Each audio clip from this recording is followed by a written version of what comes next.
Bonsoir mes chers collègues, bonsoir mes chers élèves. Aujourd'hui, on va présenter le résumé de la révision finale en langue française. On va présenter la révision finale pour tous les élèves qui enseignent le français comme deuxième langue étrangère dans toute l'Égypte. النهارده بنقدم لكل طلاب مصر ملخص لمراجعة اللغة الفرنسية. Au début de cette révision, je remercie beaucoup M. Khaled Salah, le rédacteur en chef de 7e jour, et tous les employés et tous les ouvrières ici à اليوم السابع. شكر خاص للسيد خالد صلاح رئيس التحرير وكل العاملين باليوم السابع لما يبذلوه من مجهود. يقدم لكم هذه المراجعة مسيو عمرو حجازي. البداية كالتالي. النهارده يا أولاد ده ملخص. احنا مقتنعين النهارده الطالب بتاع اللغة الفرنسية اللي بيدرس الفرنساوي كلغة تانية النهارده عاوز يفهم بكره هيعمل ايه في الامتحان. امتحان اللغة الفرنسية ان شاء الله بقول دايما هو مصدر السعادة ان شاء الله لكل الطلاب على مستوى الجمهورية، واحنا عارفين الكلام ده. هنعمل ايه؟ ايه اللي هيجي لي في امتحان اللغة الفرنسية؟ امتحان الفرنساوي بينقسم لكاتري بارتي. ليكزامان دو فرونسي سي ديفيز اون كاتري بارتي. امتحان الفرنساوي تاني بقول بينقسم لأربع أجزاء. أول جزئية عندنا لو دوكومون الوثيقة. الوثيقة عبارة عن أول حاجة بتنقسم لجزئين. في عندنا جزء اللي هو 7 فراز 7 جمل عبارة عن شوازي اختيارات، والحمد لله في كده بنقول درجة هدية. يعني إيه؟ 7 جمل اختيارات، لو الطالب حتى أخطأ في واحدة بياخد 6 من 6. طيب الجزء الثاني عبارة عن القطعة الثانية عبارة عن قطعة عبارة عن فري أو فو، لكن هم 6 جمل ب6 درجات مفيش فيهم حاجة، لازم أجاوبهم إن شاء الله صح. طيب الطالب اللي عنده مشكلة يا جماعة محدش يزعل مني، بعد المحاضرة على طول النهاردة هتلاقي أنا كاتب لك اللي هو الاثنين الإيميل عشان عارف ازاي لو انت مثلا عندك مشكله عاوز تفهم عاوز تحفظ. عامل لك النهارده اللينكين بتوع اللي هو امبارح والنهارده بتوع جريده اليوم السابع. طيب بهدوء كده قلنا يا جماعه القطعه اللي هتجيلي في الامتحان بكره ان شاء الله هيجي لك شكلها ايه؟ بص بقى، يا اما القطعه هتجي لك عباره عن ايميل او كورييه الكترونيك. انا ماشي واحده واحده، يا اما ايميل او بريد الكتروني. هتبقى باينه قوي، مثلا دو ميشيل الى مثلا برنار بيتكلموا عن لو سبور او سوبر مارشي او لا كامباني. طبعا احنا عندنا 4 وحدات، وحده عن لو سبور الرياضه، وحده عن لو مارشي او لو سوبر مارشي اللي هو طبعا السوبر ماركت. الحاجه الثالثه لا كامباني اللي هي الريف يا جماعه او لا فيرم المزرعه. الوحده الرابعه خلاص الغيت اللي هي لمويا دو ترانسبور وسائل المواصلات. طيب بهدوء، انا قلت القطعه يا اما يجي لك عباره عن ميل او عباره عن ديالوج. يعني ديالوج حوار او كونفرساسيون انتر دو بيرسون، محادثه بين شخصين. او الصفه الغالبه ان ممكن تجي لك على هيئه سونداج او انكيت. سونداج او انكيت الكلام ده موجود في الجورنان، في اللينكات هكتبها لك ما تقلقش. سونداج او انكيت. السونداج او الانكيت عباره عن استطلاع راي، مجموعه اشخاص مجموعه اشياء بيعملوا عليها يا اولاد حاجه اسمها سونداج او انكيت. الجزء اللي بعده احتمال يقول لك لتر اميكال، خطاب ودي. الخطاب الودي عباره عن ايه؟ مثلا 2 زمايل او 2 اصدقاء بيكلموا بعض. او لتر اوفيسيال، خطاب رسمي، مثلا سكرتير بيكتب لمين يا جماعه؟ للديريكتور، للمدير. طيب الحاجه اللي بعدها يا جماعه انا ممكن يجي لي برضو الوثيقه عباره عن اوتو بيوغرافي، سيره ذاتيه. احنا السنه دي خدته في العربي قصه بتاع طه حسين. طه حسين لما كتب عن نفسه القصه اسمها يا جماعه اسمها اوتوبيوغرافي، سيره ذاتيه. لكن لو انا بكتب عن طه حسين تبقى اسمها بايوغرافي اللي هي ترجمه حياه.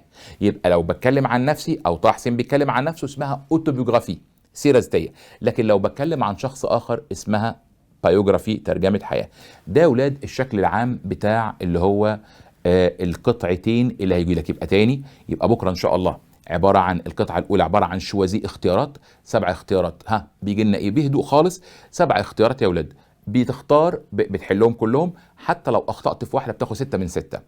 انما الجزئيه الثانيه بتاع فري وفو صح وغلط لا، دي الجمله بجمله او الدرجه بدرجه، مفيش فيها هزار. ده بالنسبه لمضمون الوثيقه. بس ليا رجاء خاص، كل طلبة بعد إذنكم يا جماعة، إحنا الحمد لله الوحدة الرابعة ألغيت، يبقى في كام وحدة كده؟ 3. أظن يا جماعة عيب لما نقول 3 وحدات فيهم الرياضة، فيهم السوبر ماركت، فيهم الريف أو المزرعة، يعني الموضوع قليل مش كتير. نقعد النهاردة كده بإذن الله نراجع، ما تقلقوش الموضوع سهل إن شاء الله. نأتي للجزء الثاني بكرة عندك في الامتحان، اللي هو إيه؟ اللي هي سيتياسيون اون فرونسي، مواقف باللغة الفرنسية. المواقف حضراتكم الطلبة فرنساوي بقى يقول لك يا مسيو أنا مش حافظ كلمات، أوكي ماشي. عندنا في كده بسميها يا ولاد مفتاح للمواقف. إيه هي؟ لما أجي أقول لك بص كده بهدوء، لما أجي أقول لك إيه؟ تي ديموند، ركز معايا في اللي هقوله. تي ديموند، أنت بتسأل. تو دي هتقول تبقى إيه؟ تبقى سؤال. ساعات الوضع الامتحان يقول لك ايه؟ فو ديموندي، حضرتك بتسأل. فو ديت هتقول يبقى برضو سؤال. لكن لو قال لك تي ديموند انت بتسأل، إل دي هو هيقول، تبقى إجابة. نخلي بالنا من الكلام ده يا جماعة. طيب الحاجة التانية، لو قال لك تي ديموند انت بتسأل، إل دي هيقول او إل ريبون هيجاوب، ده عبارة عن يا جماعة عبارة عن إجابة. في بقى حتة كده كله يركز فيها. لو قلت لك تي انفورم أنت تخبر، أو فو انفورمي حضرتك تخبر، تي دي هتقول، تبقى إجابة. لكن لو قال لك تي تنفورم أو فو انفورمي تستعلم، ألا يبقى الفيرب ده له شكلين، مرة انفورمي معناها يخبر، والمرة التانية معناها سانفورمي معناها يستعلم. يبقى لو جالك بكرة في الامتحان تي انفورم او فو انفورمي معناها تخبر او تبلغ، يبقى كده اجابة. لكن لما اجي اقول لك تي تنفورم او فو انفورمي، ده عبارة عن ايه يا اولاد؟ عبارة عن كيستيون، سؤال. اوكي. النهارده معلش انا عارف الطلبة، انا يا جماعه مفيش جنبي باوربوينت او حاجه عشان نقدر نتكلم مع بعض، ما تقلقوش. بعد انتهاء الحلقه، شكر خاص للعاملين هنا في اليوم السابع، هنحط اللينكين بتوع اللي هم الجورنان.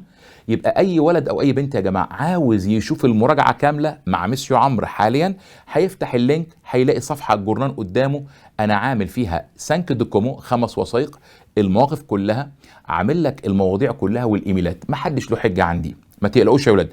بس ليه رجاء، ليه رجاء اللي ناخده هقوله النهارده يتحفظ كويس، اقول كده بالقلم، ورقه وقلم بعد اذنكم، دي مشكلتنا في انجلش فرنش جيرمان اي لغه. طيب استاذنكم كده هقول امثله، بس في حاجه برضه هقولها يا ولاد. لو قلت لك تيل وي دي، الحته دي مهمه تاني، تي او تو لوي دي انت بتقول له هتجاوب. طب لما اجي اقول لك تيل وي ديموند انت بتساله. طيب لما اجي اقول لك تيل وي ريبون انت تجيب عليه او بترد عليه. لما اجي اقول لك فولوي ديموندي حضرتك بتساله.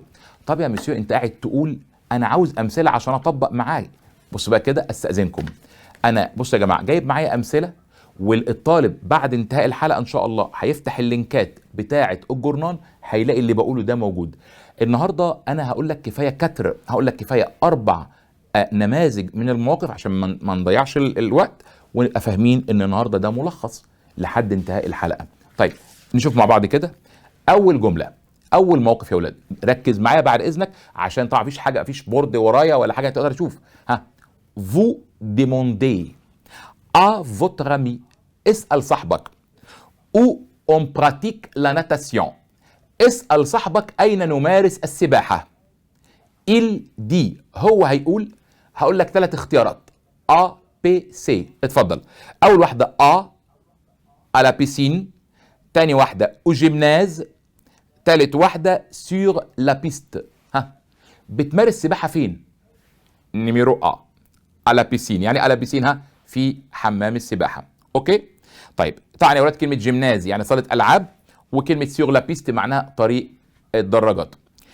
هنيجي لتاني موقف، vous donnez à un ami، اعطي لصاحبك votre ami votre avis رايك sur le rayon au supermarché، عن اقسام السوبر ماركت.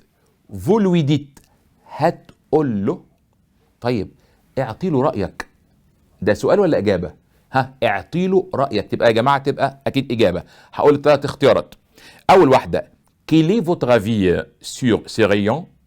تاني واحده que pensez-vous de ce supermarché. تالت واحده à mon avis ces rayons sont bon marché. انهي واحده؟ ها، تالت واحده. يبقى à mon avis في رايي ces rayons تلك الاقسام sont bon marché، يعني رخيصه جدا. حضراتكم ناتي للموقف رقم 3. Un copain vous demande، صاحبك بيطلب منك. ده موقف من تانية ثانوي وخلي بالكم الحاجات دي قوي. صاحبك بيطلب منك de décrire votre chambre، بأن تصف حجرتك. اوصف حجرتك. vous dites هتقول 3 اختيارات هقولهم. أول واحدة il y a une cuisinière. B il y a une douche. تالت واحدة il y a une armoire. انت في الحجره بتاعتك هيكون ايه؟ واحد يقول لي دوش ما ينفعش، يبقى اليا الثالثه يا اولاد اليا ان ارموار، يوجد دولاب. طيب حضراتكم موقف رابع.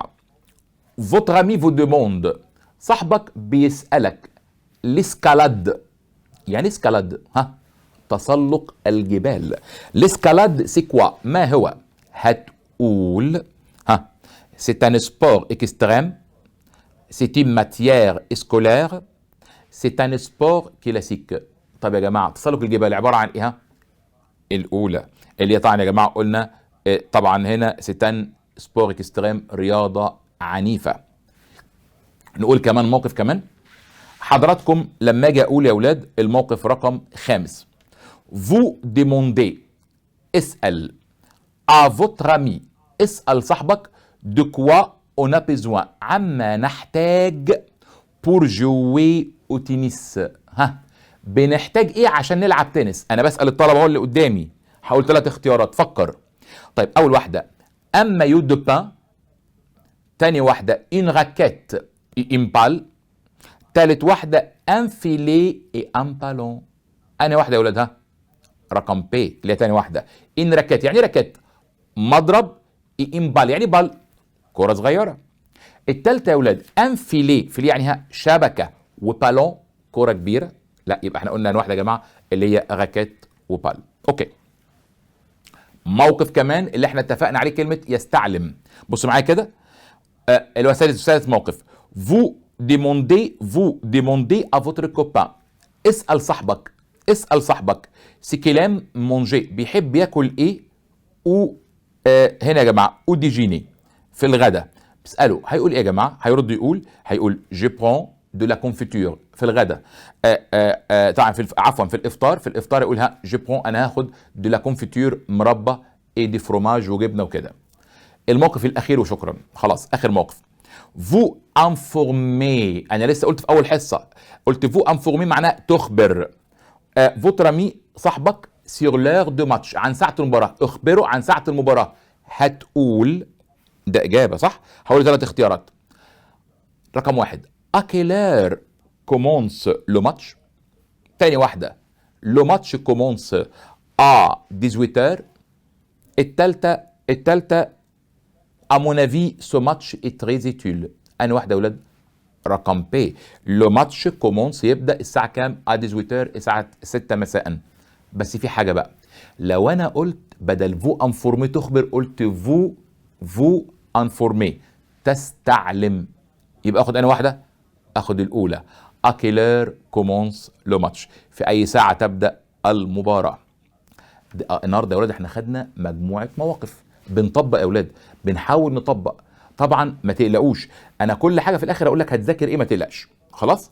طيب حضراتكم قبل الجرامير مسيو عمرو النهارده هيتكلم على حاجتين. هتكلم على الايميل، واتكلم على اللي هو حضراتكم، هتكلم على الايميل واتكلم على يا اولاد اللي هو السوجي الموضوع. الجزء الاخير عليه 9 درجات. اول حاجه بكره بعد اذنك ما تسرعش وتكتب بسرعه الايميل. الايميل عباره عن ايه؟ يقول لك مثلا دو من مثلا ميشيل الى بيير، بيكلموا عن مثلا لو سبور الرياضه. بص انا همشي، بص يا جماعه هقول الايميل واحده واحده عشان الطالب لو حب يكتب او حب يسمعني كويس ما يقولش ده ميسيو عمرو بيجري فيك، لا، واحده واحده. بيقول يا جماعه عمرو باعت مثلا لبيير، او ميشيل باعت لبيير، بيقول العنوان اسمه لو سبور، الرياضه. طيب بيقول ايه؟ سالو، مرحبا. او تيجو او فوتبول، اين تلعب كره القدم؟ افيك كي، يعني افيك كيها، مع من؟ كون تي تونترين، متى تدرب؟ بتتمرن امتى؟ ابليس وداعا.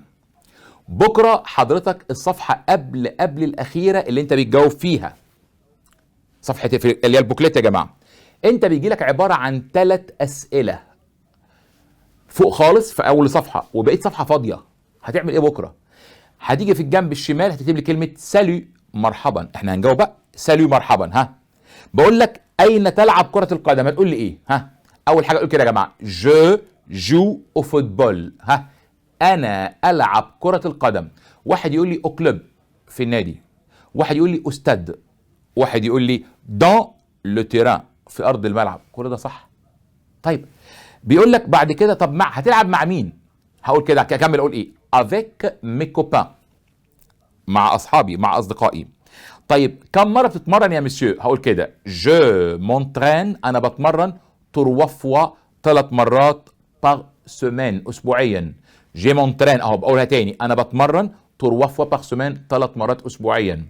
حضراتكم ممكن تذكر الايام، مثلا لو سامدي، لو ديمونش، لو لاندي، حبيت تذكرهم براحتك، ما حبيتش خلاص. وفي الاخر ابليس وداعا، او تختم بكلمه اوروفوار. يبقى الايميل بكره ان شاء الله بنكتب في الاول سالو مرحبا، واختم بكلمه ابليس. الطالب ما يكتبهمش بينقص، ملهاش لازمه. حضراتكم ده الايميل الاول عن الرياضه. طيب نيجي يا اولاد لتاني ايميل. هنتكلم الايميل الثاني عباره عن، النهارده جبت لك عن السوبر مارشي، السوبر ماركت. طيب روبير باعت لسامي، روبير باعت لسامي، بيقول له لو سوبر مارشي، السوبر ماركت. بيقول له ايه؟ سالو مرحبا، tu aimes aller au supermarché؟ هل تحب الذهاب للسوبر ماركت؟ quel rayon tu aimes visiter؟ اي ريون، اي الاقسام تحب ان تزورها؟ quel article tu aimes acheter؟ ارتيكل يا جماعه هنا مش معناها مقالات، معناها سلع. اي السلع تحب ان تشتريها؟ ابليس وداعا. احنا بقى عاوزين نجاوب. طيب هننزل في الورقه ان شاء الله بكره، هنكتب كالتالي: سالو مرحبا. وي جيم aller au supermarché. نعم انا احب الذهاب للسوبر ماركت. جيم visiter le rayon des produits de la mer. انا احب ان ازور قسم برودوي دو لا مير، منتجات البحر. طيب يا مسيو عمرو هتشتري ايه؟ ام قايل ايوا، بختم بايوا، جيم اشيتي، احب اشتري دي بواسون، سمك، دي كريفيت، جمبري، اي دو سومون، سلمون. اوكي، ابليس وداعا او اوروفوار. كده يا اولاد احنا خلصنا من الايميل. انا النهارده انا جبت شويه، قلت حوالي 7 مواقف النهارده. النهارده جبنا 2 ايميل. طبعا الطلبه، وهقول في الاخر المحاضره ان شاء الله ايه اللي هتذاكره برضو بكره. وبعد اذنك بعد ما الحلقه تعرض هتلاقي اللينكين موجودين عندك، عشان ما حدش له حجه. تفتح اللينكين هتلاقي طبعا كل المواضيع اللي بقول لك عليها، في الاخر هتختم بيها وورقه وقلم وتتحفظ النهارده. اوكي حضراتكم، ناتي للموضوعات. ناتي يا جماعه للموضوعات. عندي اكتب عن رحله للتسوق للسوبر ماركت. لما يجي لي يا اولاد حاجه زي كده انا بشوف هكتب ايه. طيب اول حاجه بقول لك ايه؟ راكونت، احكي، تا جورني، يومك، او سوبر مارشي، في سوبر ماركت، بور فير لو كورس، للتسوق. طبعا المستشاره بتقدم طبعا نشكرها جدا على اللي بتقدمه، والحمد لله دايما دايما سياده المستشاره بتقدم الحمد لله امتحان دايما بيمتاز الحمد لله بالوسطيه، له سهل وله صعب. الطلبه بصوا يا جماعه مهما كان على كل فئاتها يا مسيو، هتلاقي الامتحان بكره ان شاء الله امتحان فرنساوي سهل ان شاء الله باذن الله. بس طبعا يا جماعه ما ينفعش، لازم اكتب، وخاصه الجزء الاخير بالذات اللي هو فيه المشكله. الايميل والموضوع لازم يتكتب صح. طب نخش في الموضوع. اتكلمنا على اللي هو اتكلم عن تسوق السوبر ماركت. في كلمات المنصره بتديها تقول لك ايه؟ دي كلمات مساعده لازم الطالب يستخدمها، زي كلمه ايه؟ ريون اقسام، اشتي يشتري، طيب بواسون اسماك، طيب بواسون مشروبات، كلمه فيروي فواكه. هقول يا جماعه عشان الموضوع ده مهم، قلمك معايا. je vais au supermarché، انا اذهب للسوبر ماركت pour faire les courses للتسوق. il y يعني يوجد plusieurs rayons، يوجد عديد من الأقسام. j'achète de la viande، أنا أشتري فيوند يعني يا جماعة أعتقد كل الطلبة مكتب ماسكة القلم تقول لك أشتري لحمة، وإيه كمان؟ أوريو من قسم فيوند من قسم اللحوم.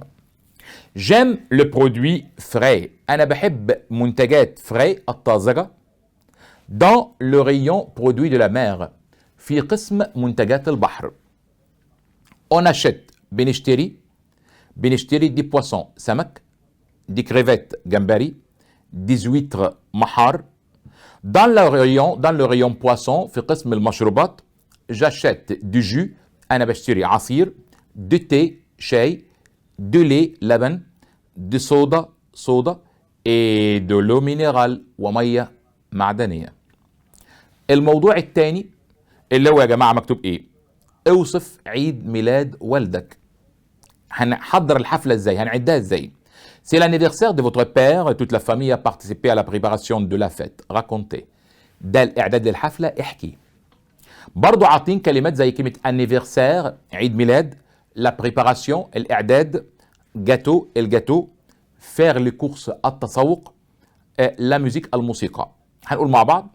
On a décidé قررنا d'organiser تنظيم une fête حفلة à l'occasion بمناسبة de l'anniversaire de mon père بمناسبة عيد ميلاد والدي. toute la famille كل العيلة a participé كل العيلة شاركت à la préparation de cette fête شاركت في الإعداد لهذا الحفل. ma mère أمي a fait un gros gâteau أمي عملت جاتو كبير أو تورتة كبيرة أقول لك une grande tarte. mon frère أخويا est allé au supermarché أخويا ذهب للسوبر ماركت ليه؟ pour faire les courses للتسوق. ma sœur أختي et ses amis أختي وصديقاتها ont décoré le salon زينوا الصالون et ont mis la table وأعدوا المنضدة. et moi أنا je me suis occupé de la musique أنا شغلت الموسيقى. حضراتكم الموضوع يا ولاد اللي هو برضو المهم، معلش انا بحاول انجز عشان بس معلش محدش يقول لك مستر عمرو بيسرع، بس والله عشان انجز اكبر قدر. عندي يا اولاد لو قال لك اتكلم بكره عن لا فيرم المزرعه، الكلمات الداله او الكلمات المساعده لا فيرم المزرعه، لي شون الحقول، لا ريفيير النهر، لو شيفال الحصان. ده حاجه في الماضي اقول لك اوصف عملت ايه في الريف او في المزرعه. جي باسي ce week-end à la ferme، أنا قضيت هذه العطلة في المزرعة. chez mes grands-parents عند أجدادي. je me suis réveillé tôt أنا استيقظت مبكرا. je me suis promené dans le champ أنا تنزهت في الحقول. car لأن il y a l'air pur يوجد يا جماعة الهواء النقي. le charme de la nature سحر الطبيعة. il n'y a pas de bruit لا يوجد ضوضاء. de pollution ولا تلوث. je me suis baigné dans la rivière وأنا عمت في النهر avec les voisins مع أقراني أو مع جيراني. آخر جملة يا ولاد اللي هي on est monté à cheval عملت إيه في الريف؟ on est monté à cheval ركبت الحصان. on a fait des VTT مارسنا ركوب العجل. on a joué à la pétanque لعبنا الكرة الحديد. لو سوار في المساء on a joué à des jeux vidéo لعبنا بلاي ستيشن. et on a regardé la télévision وشاهدنا التلفزيون. آخر موضوع من المواضيع المهمة يا أولاد، وبعد كده هقول أتكلم على الجرامير بسرعة عشان الوقت. الموضوع الرابع اللي هو vous écrivez un mail اكتب إيميل أو اتكلم عامة عن اللي هو يا جماعة أنا مي فرونسي لو سبور بريفيري الرياضة المفضلة. في كلمات مساعدة زي كلمة براتيكي يمارس، طيب كاركترستيك مميزات، كومبيتيسيون منافسات، ايكيب فرقه او فريق، طبعا الكلمه دي مؤنث، ايكيب فرقه او فريق، انترينور مدرب. قلمك معايا بعد اذنك. Salut, مرحبا. Le football est mon sport préféré. كرة القدم رياضتي المفضلة. C'est un sport collectif. إنها رياضة جماعية. Je suis membre à l'équipe. أنا بكون عضو à l'équipe du lycée. فريق المدرسة. واحد يقول لك je suis membre à l'équipe دي الأهلي، à l'équipe دي الزمالك، à l'équipe دي إسماعيلي، n'importe بقى n'importe quelle équipe. أنا عضو في فريق المدرسة. Je le pratique. أنا أمارسها أستاذ في الاستاد. Il se joue au ballon. بتلعب بالكرة. Je participe aux compétitions. أنا أشارك في المنافسات اسكولير المدرسية. Notre entraîneur est sympa. مدربنا سيمبا لطيف. طيب يا جماعة مدربنا لطيف أو مدربنا فيولون عنيف، الاتنين صح. الطالب بقى اللي هيقعد يذاكر النهارده في الجورنان هيلاقي ايه؟ مكتوب ايه؟ مجموعة نصائح للاعب. اكتب 6 شعارات عن الرياضة. نصائح لكي تكون في صحة جيدة. اكتب عن وجبات فرنسية كاتغوبا وكلام من ده. طيب ده يا ولاد بالنسبة للجزء اللي هو عليه مشكلة. طب الجرامير بقى اللي هي يعتبر كان الجزء الثالث. طبعا انت الجزء الثالث معلش انا هقول الجرامير كده في عجالة. انت بيجي لك عندك يا جماعه قلنا مثلا جمله في البريزون في المضارع، لا في الباسي كومبوزي في الماضي المركب، لا في الفيتير بروش المستقبل القريب، لا برونون بيرسونيل ضمائر الشخصيه، لا ادجكتيف بوسيف صفات ملكيه. الحاجات دي يا جماعه عشان خاطري ما تستعجلش، الموضوع سهل ما هو صعب. وبرضه للمره المليون انا بعد ما نخلص ان شاء الله بس الحلقه او كلام من ده، الطلبه حتى اللي عاوزه اي اسئله عيني ميزيو بورفو، عينيا ليكم ما تقلقوش. بس يا جماعه عشان خاطري هتفتح الاول لينكات بتاعه جريده اليوم السابع، وانا اي سؤال تحت امركم انا هجاوب عليه ما تقلقوش. اوكي. المهم طيب انا مثلا هقول كده مثال صغير. je vais à نقط école. اخد لها ما ولا مون ولا مي؟ انا اذهب الى مدرستي. ها اخد لها مين؟ ها طبعا واحد يقول لك ايكول مؤنث اكيد، لكن كلمه ايكول بادئه بحرف ها متحرك، اخد لها مين؟ اخد لها مون. اوكي. طب تاني جمله. hier امس je نقط à Paris. انا نقط الى باريس. ها sommes allés et allés suis allé. ها je انا تبقى الاخيره je suis allé انا ذهبت الى باريس، ده في الماضي المركب. طب لما اجي اقول للطالب demain غدا احنا قلنا المستقبل القريب بيتكون من فيرب aller والمصدر غدا. nous نقط à Londres. نحن نقط à Londres، بلاش لندن خلاها نحن نقط au club الى النادي. يقول لك vont aller allons aller vont aller. اخد انا واحده اللي في النص nous allons aller نحن سوف نذهب. يبقى الفيتير بروش بيتكون من فيرب aller والمصدر. طب الباسي ريسون الماضي الحديث بيتكون من فينير دو والمصدر. طبعا يا جماعه والله انا لو في وقت انا هقعد اشرح ما تقلقوش، وحتى الكلام ده موجود قبل كده. à la fin de cette révision أنا je vous remercie beaucoup de tout mon cœur. بشكركم من صميم قلبي. et je vous souhaite une belle vie pleine de bonheur et pleine de succès. الثانوية العامة يا ولاد طبعا أمل كل طالب في مصر، لكن مش هي نهاية الحياة، ده بداية حياتك، بداية شغلك، بداية عملك. ما تقلقش إن شاء الله ربنا هيوفقك، ما تقلقش. فكل أملي إن شاء الله ربنا يوفقنا بكرة بإذن الله في مجال اللغة الفرنسية. آخر حاجة بقولها لكم يا جماعة، merci beaucoup. Je vous remercie beaucoup et je remercie beaucoup tous les employés ici dans اليوم السابع. أشكركم من صميم قلبي، وربنا يا جماعة يوفقكم. وبكرة بإذن الله منتظر تعليقاتكم على هذه الحلقة. بالتوفيق بإذن الله، ومنتظر أي تعليق أنا هجاوب لكم إن شاء الله. شكرا جزيلا مسيو عمرو حجازي. بالتوفيق إن شاء الله.